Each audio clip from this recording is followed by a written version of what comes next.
A report from Andrew Krammer says that the Vikings are not going to move forward with tagging and trying to trade Sam Darnold. The why and the what and a whole bunch of other stuff on Locked On Vikings.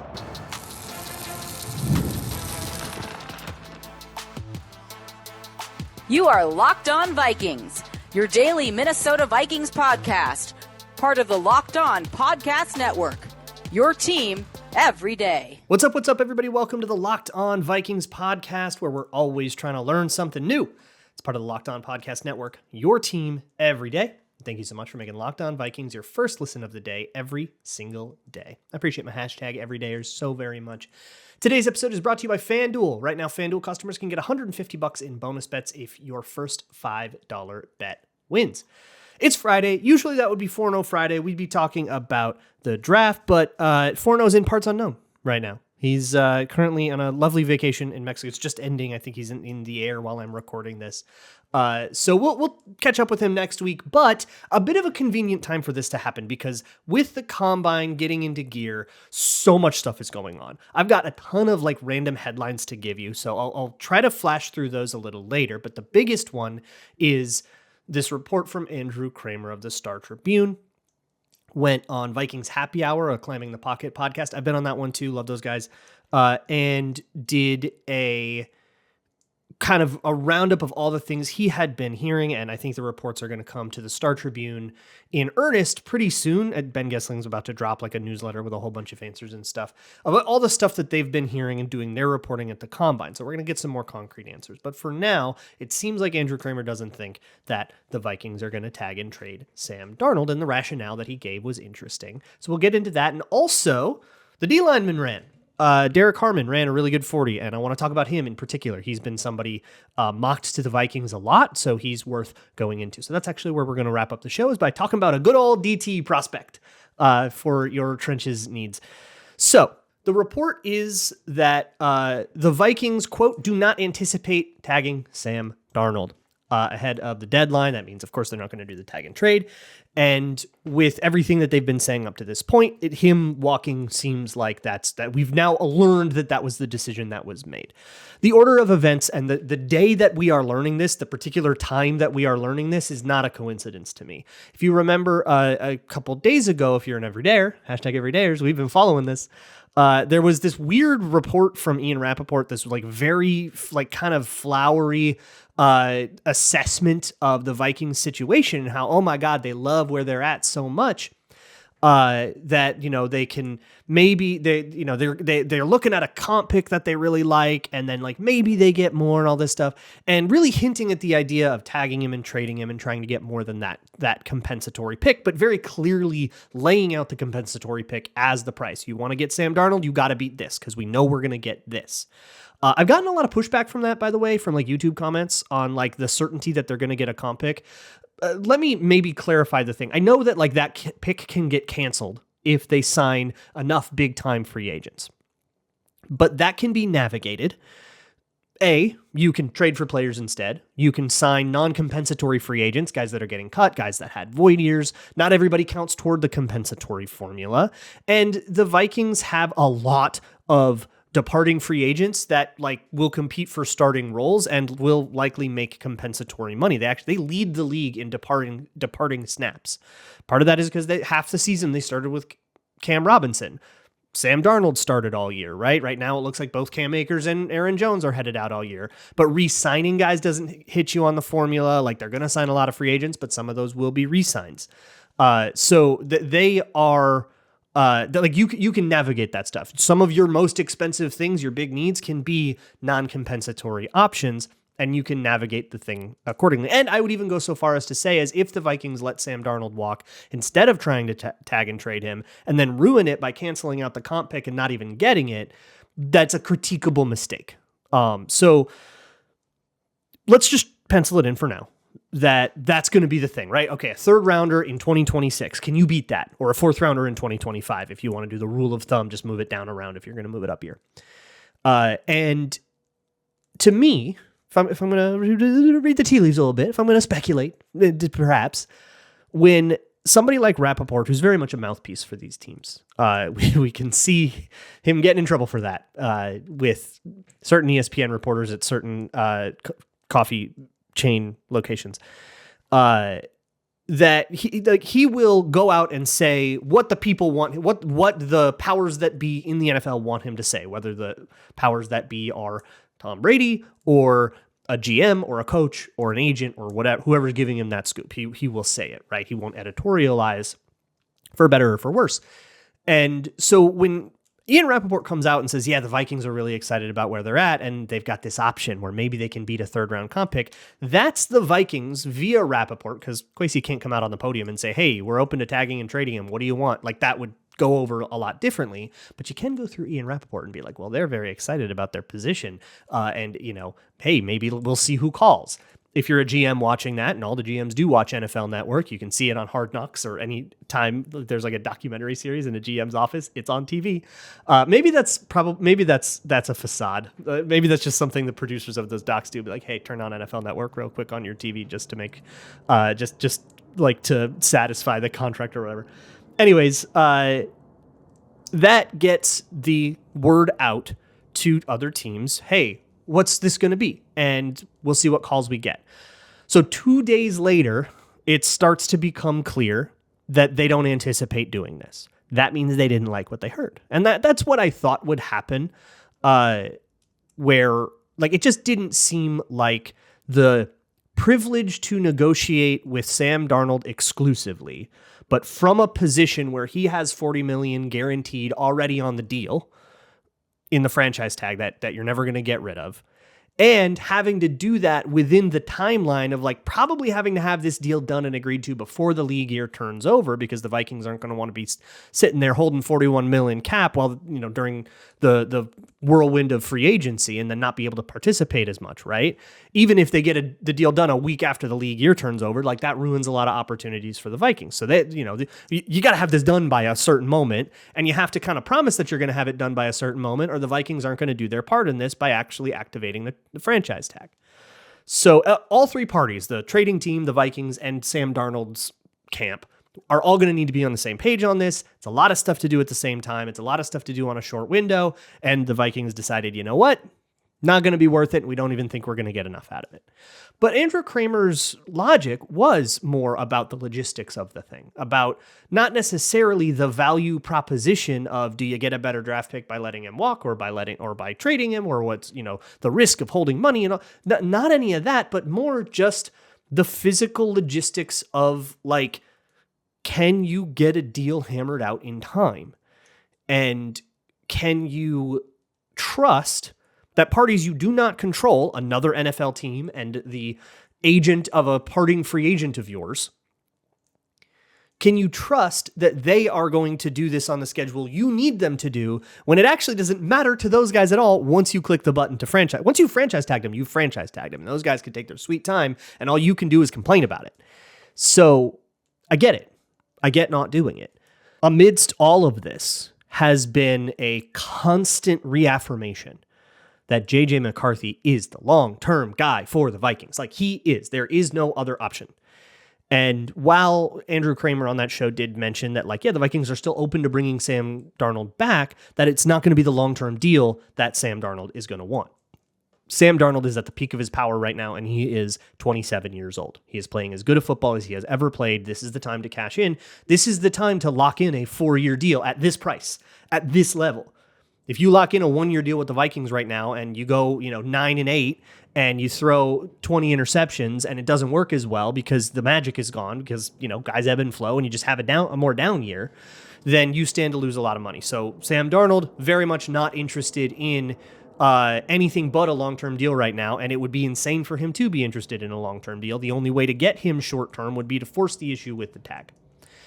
I think the vibe that we're getting from J.J. McCarthy's rehab, where he is looking probably to be ready by April, if not close to April, and certainly by like camp and the actual, activities that matter. He's going to have a whole offseason. He's going to be able to work on this. He already showed enough to make Kevin O'Connell very, very happy before the injury.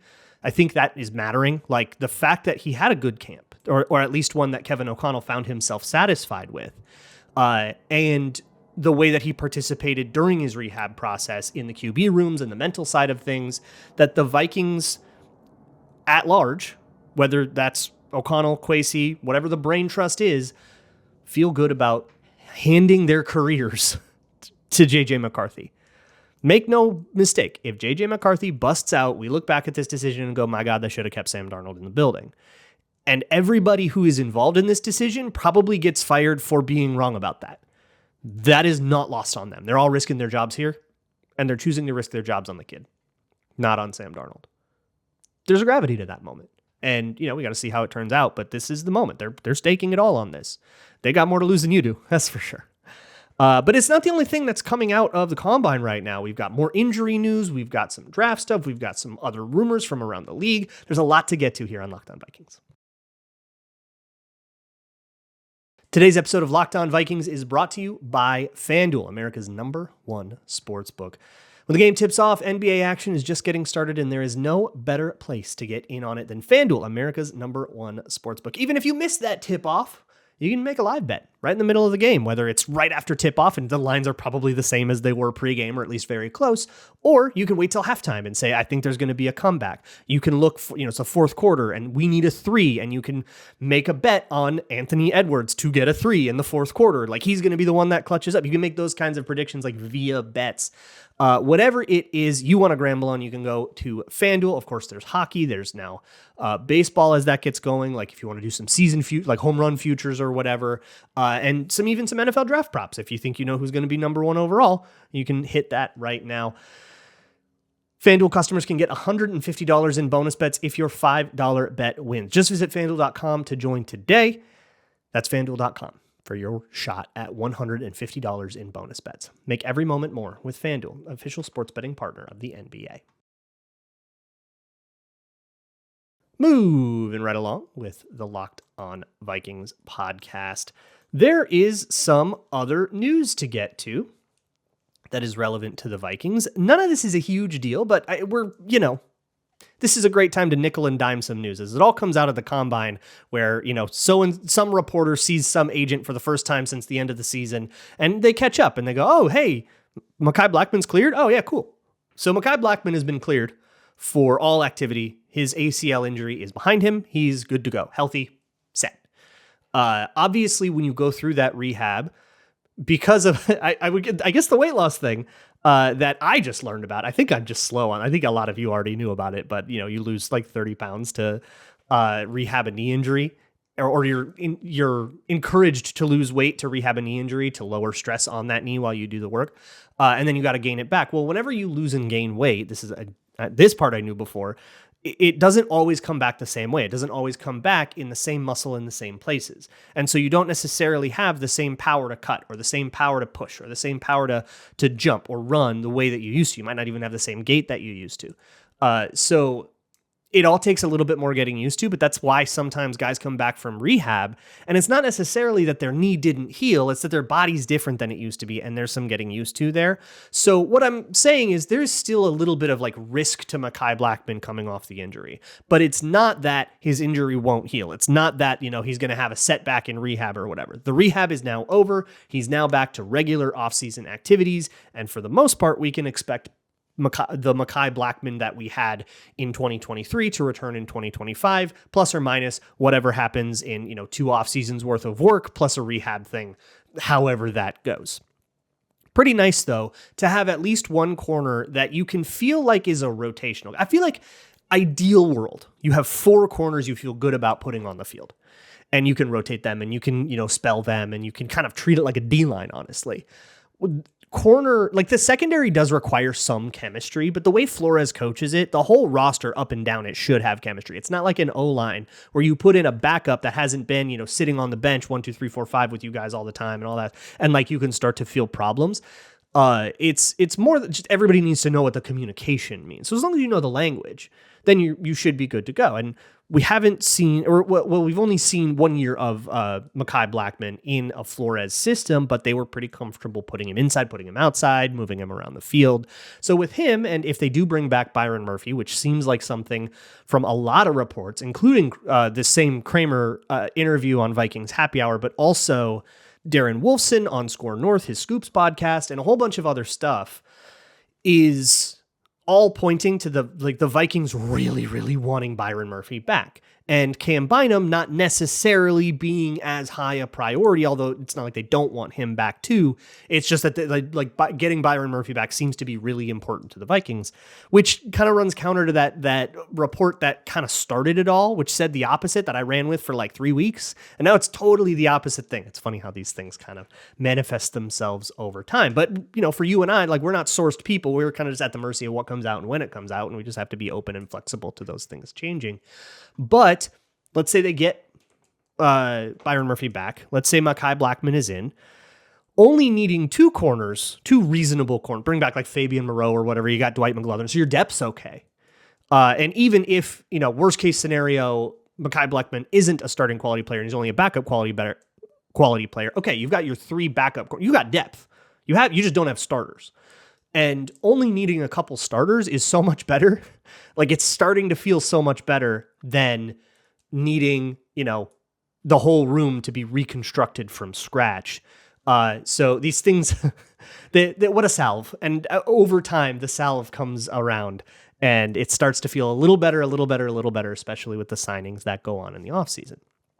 Another thing, speaking of things they can do in the offseason in the secondary, so I have gone on this show. I feel like I'm just like taking every piece of eye candy that's out there, but I'm not really sorry about it. But there's a lot of these trade ideas that seem really profitable from teams that know that they have a good player, but for one reason or another are not going to like keep furnishing the environment that good player needs. So we've talked about Jonathan Allen, who is sort of being usurped by a younger guy, got a little money on his contract that the Commanders are trying to shed. And it's a great opportunity to get somebody that's like coming off an injury, buy low, kind of Kwesi move. Devon Godchaux, similar idea, another like older player, been there for a while, but the Patriots are changing defensive schemes with Mike Vrabel from whatever they were doing before.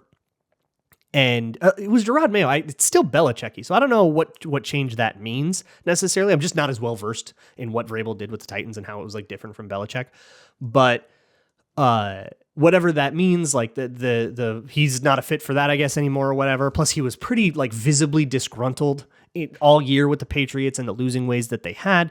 So those are 2 ideas that I'm a big fan of. And there's a third one that I think could be interesting to look into. I'm not that familiar with Rayshon Jenkins. He played for the Seattle Seahawks. He signed a contract just this offseason. And now the Seahawks have granted him permission to seek a trade. The vibe that I am getting from Seahawks land is that this guy's going to be a cap casualty if they don't find a trade partner. So you could just wait and see if he hits free agency, but this could be the kind of thing you get for a conditional 7th rounder in 2028. So it's definitely a thing to watch. My understanding is he's like more of a hard hitting box safety type, but those guys can become the Swiss Army knife types pretty easily. The kind of guys that line up a lot around over the formation. I think it's easier to get those guys to just cover deep, to go backpedal, be deep, rather than to get like a skinny, over the top safety like Anthony Harris to become like a hard hitting box guy. So I do think that when you are that type of safety, you are a Flores fit, is I guess what I'm saying. So there are a lot of options for the Vikings to use their day 3 draft capital on more productive things than day 3 rookies. And I want them to do that. I want them to do that to find better opportunities in free agency. But if they fail to do that, if they fail to grab any Jonathan Allens or whatever, somebody else outbid them, there's no shame in that, whatever. You still have all your money left over, and you can just go spend that on a regular free agent, whatever you were going to give to those guys. But options increase on the market, and that usually is better for teams and not as good for players just because of the way that scarcity works in markets like this, especially when scarcity is the difference between 6 guys out there that you're interested in and 8 guys out there that you're interested in. Well, that's a 33% increase. So yeah, that's going to change the price a little bit. So hopefully all that can work out. It's a lot of good news around. Another thing that is happening at the Combine is the actual Combine is going on. This is kind of why it's been hard for me to get a guest. Everybody's there. And nobody wants to go back to their hotel room and podcast when I text them at like 7 p.m. Indianapolis time and they're already at dinner. Anyways, the defensive tackles all ran. The two Michigan guys did not run. They're going to do everything at their pro day, and there's actually been a lot of opt-outs for that. It's going to kind of, I think, continue to be a trend as guys get more interested in running in like a friendly environment, especially guys that have less to prove, guys that are already projected to go into the top 10, that kind of only have stuff to lose by like, tanking the 40. You might as well do that in a friendly environment that's going to be a little bit less, that's going to lessen the odds of a bad thing happening to you. But Derek Harmon ran. Derek Harmon also has a meeting with the Vikings. He has been mentioned by name by, I think it was Kevin O'Connell mentioned him by name in one of the many interviews he's done all over the combine, as a guy that the Vikings are interested in. So we might as well talk about this guy. I've turned on the tape a little bit. I've got a couple of sort of initial ideas. This is the first day I've turned on his tape, and I'll eventually get to a Patreon video that's a more complete thing. Patreon.com/LukeBrownNFL for that. But for now, let's get the initial word. That'll be next on Locked On Vikings.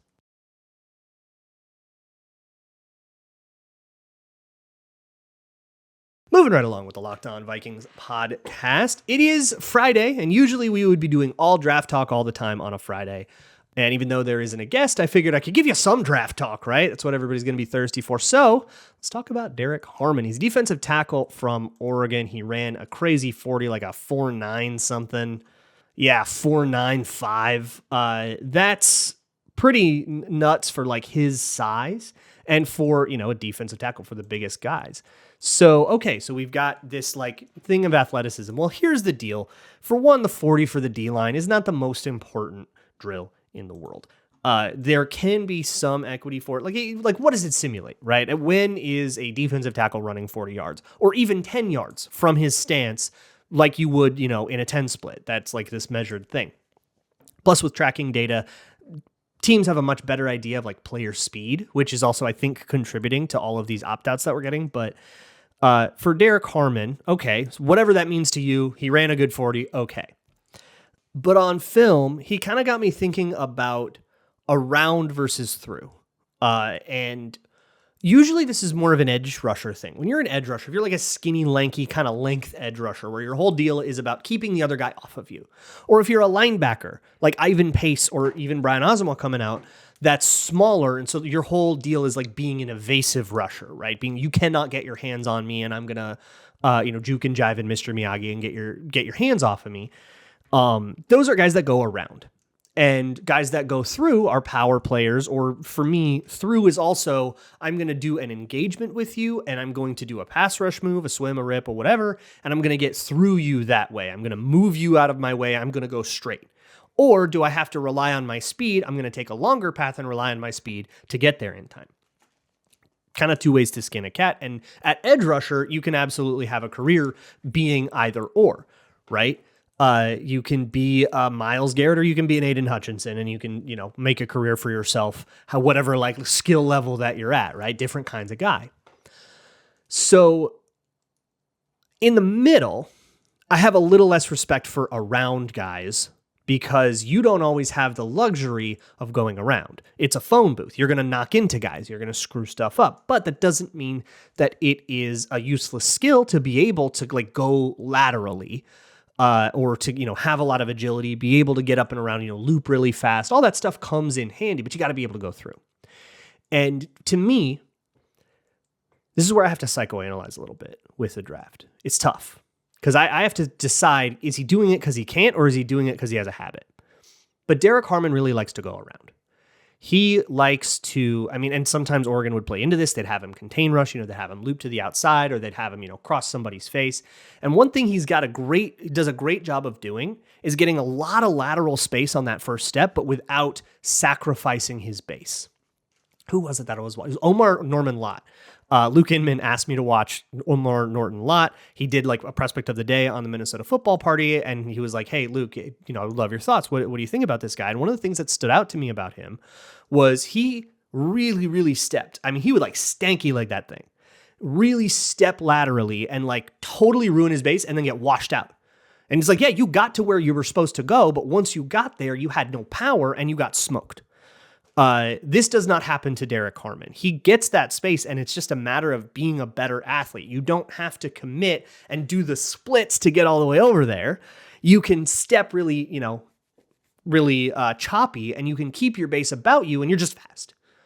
Go be fast and get to the spot he's supposed to get to. That comes in handy in a couple ways in a Flores defense. For one, they love stunts. They love to loop guys. They love to crash guys. That'll be great. But the more common thing, and they do this almost every play for the most part, unless it's a passing only down, but basically any play where there's going to be run action, when you live in a world where there are McVay teams everywhere, when you share a division with, Ben Johnson, you're going to hit a lot of zone, like a lot of zone. And zone's going to be paired with gap stuff. Everybody's going to be moving. That line moves laterally. And so you have to move laterally. And the scheme of it all comes with, are you going to move with it or against it? And that's a game plan thing week to week. But either way, you have to be able to take a good first lateral step. It's the same mechanics. It's the same physicality. And you have to be able to do it. So it's a fit. It makes a lot of sense.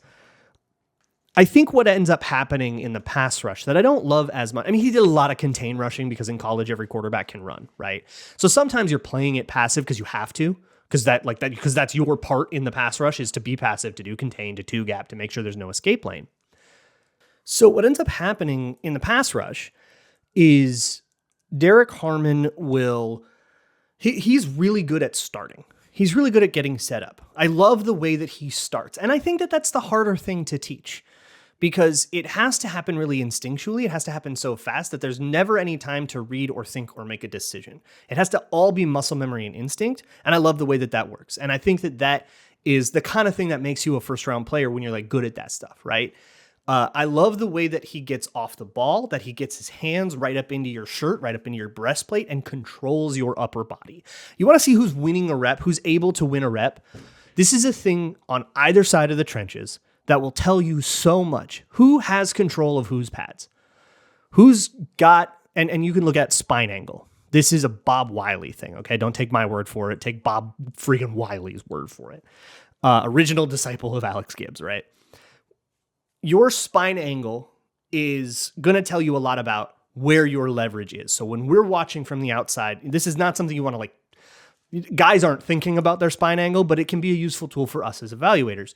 If you're looking at someone's spine and it's at a nice, 45-degree angle, he's a spear, and his helmet and his hands are going to be the tip of that spear, and they're going to hit with a lot of oomph.